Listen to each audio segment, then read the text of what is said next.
Welcome to 3rd and 21. This is a show, two things we're going to do here. Talk about college football. Try to have a little fun. Talk about college football. Try to have a little fun. Listen, we never want to be pedantic on this show, but rather deliver you college football news in a informative and entertaining way.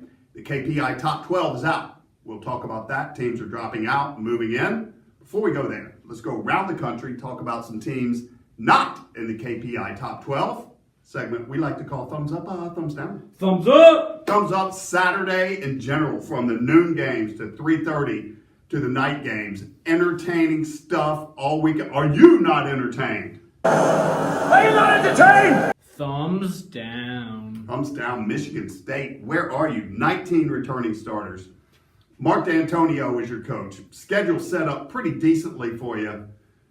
You're delivering egg after egg after egg. I'm disappointed in you, Michigan State. Thumbs up! Thumbs up.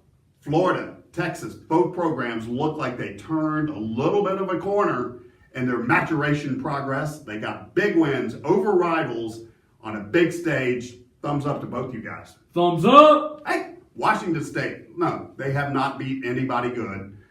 They had the clunker against USC, but they're fun to watch. And Mike Leach is a gem. Thumbs down. These rain delays are out of hand, and yes, I know it's a lightning delay, but I was in South Carolina. That game lasted 5.5 hours. I don't remember a bunch of people getting struck by lightning at college football games last year, 5 years ago. Mush. Thumbs up! Thumbs up. Georgia Tech offense, man, when that thing is rolling, it is a thing of beauty. 8 touchdowns, and they were unstoppable. Way to go, Techies.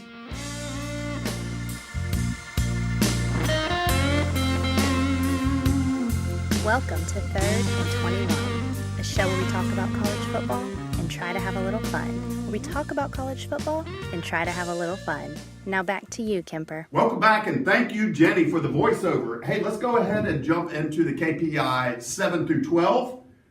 Almanac, we're going to have to check. I believe Washington has been number 12 ever since the first weekend's game. So we'll check on that. But that's about where Washington is. They got a good quarterback, good running back, good defense, but they don't make anything easy. Every game is hard and a struggle. And Washington coming in at number 12. Next up, Oklahoma. What a game against Texas. Listen, Oklahoma, losing to your arch rival in the 50-50 house isn't a death toll. All your wiggle room has gone away, but with Kyler Murray, you still got a shot at doing what you want to do, and that's getting into the college playoffs. We'll see. Next up, UCF. And if you get a chance, watch UCF, especially this weekend. They're playing a pretty darn good Memphis team. But UCF is fun to watch. Again, watch out for Memphis this weekend. Coming in at number 9, and the biggest riser in all KPI land is Michigan. That loss at Notre Dame doesn't look so bad now. They've kind of gotten on a little bit of a roll, playing Wisconsin, who can really run the ball this weekend. Michigan Wolverines, biggest mover in all the KPI this weekend. Next up, we have Penn State. Penn State is still super solid team. Got Michigan State this weekend, who you heard from earlier. But a very quality team. Next up at number 7, the KPI does not punish losses on the road to a good Florida team too severely. LSU still has some quality wins. They get Georgia in their house at 3:30. Don't miss that game. Tell you what, that is the 12 through 7. Let's take a quick break. When we come back, we'll talk about 1 through 6. Don't go anywhere.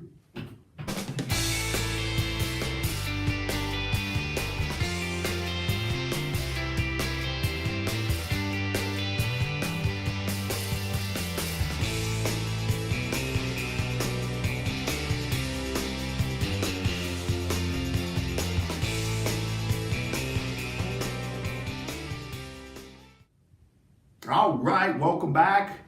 Thank you to Maxie Holmes. Long on quality, short on drama. MaxieHolmesGA.com. Let's jump straight into number 6 through 1. West Virginia, a solid number 6. Little concerned. Will Greer threw 3 interceptions against Kansas. You can do that and beat Kansas, West Virginia, but you cannot throw 3 interceptions and beat the teams that you're going to be playing in November. But right now, West Virginia solidly in at number 6 and looking good. Next up, I got a call from Dabo Swinney telling me how mad he was that Clemson had dropped to number 7. Then they go out and they destroy a better than average Wake Forest team. Clemson starting to hit on all cylinders, and I think if Clemson continues playing like that, there's no way they're not going to be moving up. Next up, Notre Dame goes to Blacksburg and plays Exit the Sandman. Another quality win for Notre Dame. Ian Book looks great. Offensive, defensive line looks good. Notre Dame, another quality win.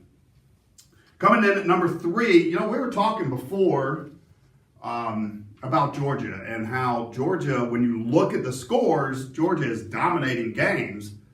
When you watch the games, it seems like they're just not razor sharp. And that's a pretty good problem to have, I guess, when you're beating teams by double digits and still not looking like you could look. So Georgia hanging in at number 3. Need to play a lot better this weekend when they go to LSU, 3:30 on Saturday. Don't miss it. Next up, Ohio State. Man, they've got a lot of really, really, really good players. Not many defenses can lose a Bosa and not miss a beat. Ohio State has done that. Dwayne Haskins, a lot of fun to watch. So Ohio State is clearly the number 2 team in the country. And number 1, Alabama. Yeah. Another victory. There is something to be concerned about. Arkansas scored 14 unanswered points in the fourth quarter. Another defensive back went out indefinitely with a broken foot. Alabama has had a lot of injuries on the defensive side of the ball. So we'll see if they start giving up a little bit more points. Wouldn't worry too much when you got the offense in Tua, but it's something to consider. So, hey, listen, don't go anywhere. We're going to take a quick break. When we come back, we'll go to the ever-popular mailbag, brought to you by On the Road to Getting Cars. And, of course, put your money where your mouth is. Don't go anywhere.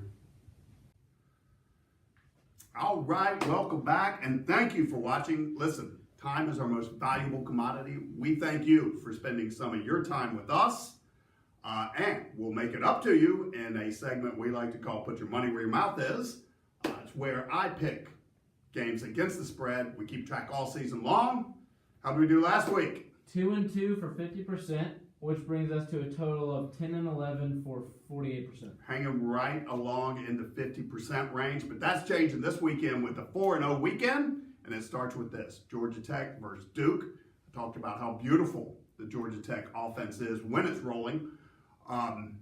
But if you give me a really good Duke defense, David Cutcliffe is a head coach, a week off to prepare for the Georgia Tech offense, and 2.5 points, that's a deal I can't refuse.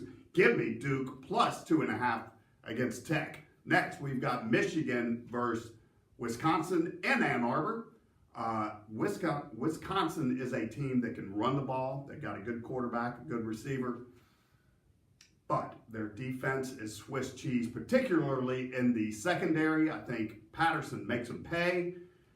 Wisconsin loses by more than 7 points. Michigan, -7. Give it that to me all day. Next up, Florida goes to Vanderbilt, coming off a big emotional game.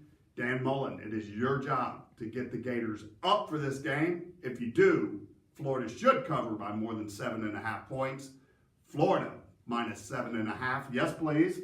Finally, to finish your weekend out, Blue Star pick of the week. Western Michigan is a pretty decent MAC team playing Bowling Green. Bowling Green is averaging, giving up 49 points a game. Western Michigan's a decent team, and I think -15 is a lay-down, easy deal. Western Michigan -15. Florida -7.5. Michigan -7, and Duke plus 2.5. That'll get you 4-0 for the weekend and get us way over 500 for the year. So let's put a wrap on that and go to the ever-popular mailbag. That's where you can write in, ask me any question about college football. I'll do my level best to give you a clear and concise answer. Brought to us by our friends at On the Road Again Cars. Call Brandon if you're looking for a used car. He will hook you up. First question. Brent from Cooksville, Tennessee asked, I'm going to the beach this weekend. Okay. Any tips on how I can watch the games while enjoying my vacation? Hey, man, here's the thing. Have fun with it. Just relax. What I did, I was just at the beach this weekend. I would run to the beach at the end of the quarter, and at halftime, jump in, swim around, come back, and really miss very little of the action and had a lot of fun doing it. Just enjoy your vacation. Remember, the root word of vacation is vacate, means get away from your everyday experience. Enjoy yourself. Next question. What does the Mike Stoops firing mean for the Oklahoma Sooners? Okay. Don't know. It really can change the chemistry of a team. The fact is, on defense, they've been struggling, particularly against good teams. Teams have been scoring a lot of points against them, so we'll see how it works out. But it's a bold move by Lincoln Riley, that's for sure. Next question. Linda from Reno, Nevada asked, do you think they need to expand the college football playoff from 4 teams to 8 teams? Great question, Linda. Thank you for writing in. Did you write in on the email? Yes, she did. And what is that email address? 3rd21@gmail.com. 3rd21@gmail.com. Ask a question there. Linda, excellent question. 100% against expansion, and here's why. When it's 4, you have to be excellent to get in. If you expand to 6 or 8, you can be okay and get into playoffs. I think exclusivity is where it's at. Keep it at 4. Keep it to be where you have to be excellent and no mistakes are 1 and you get in. So with that, hey, let's go ahead and put a wrap on it. Look forward to the games, and we will talk to you next week.